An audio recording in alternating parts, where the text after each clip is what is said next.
ស្ដីអ្នកទាំងអស់គ្នាក្នុងវីដេអូមួយនេះខ្ញុំនឹងបង្ហាញអំពីតម្លៃត្រីខ្លាដាក់ណយនៅក្នុងទីផ្សារកម្ពុជាយើងបច្ចុប្បន្នតើវាមានតម្លៃប៉ុន្មានក្នុងមួយក្បាលតាមដានវីដេអូនេះទាំងអស់គ្នាត្រីដាក់ណយត្រីខ្លាខ្នាតចាប់ពី12សង់ទីម៉ែត្រទៅ14សង់ទីម៉ែត្រគឺវាមានតម្លៃ$70ទៅ$100ជាងបន្ទាប់មកຂະຫນາດ14សង់ទីម៉ែត្រទៅ22សង់ទីម៉ែត្រមានចន្លោះពី$120ទៅ$200ជាងនិងຂະຫນາດ22សង់ទីម៉ែត្រទៅ35សង់ទីម៉ែត្របូក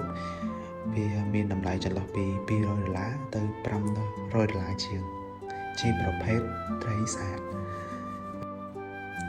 សម្រាប់តម្លៃត្រីខ្លានេះគឺវាថ្លៃឬក៏ទូថ្លៃវាផ្អែកទៅលើរូបរាងត្រីខ្លានិងខ្សែឆ្នូតរបស់ត្រីខ្លា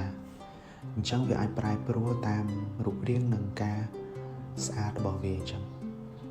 បើសិនជាបងប្អូនមានចម្ងល់តាក់ទងជាមួយត្រីអ្វីផ្សេងទៀតបងប្អូនអាចខមមិនខាងក្រោមនេះខ្ញុំនឹងធ្វើវីដេអូបន្តទៀតអរគុណ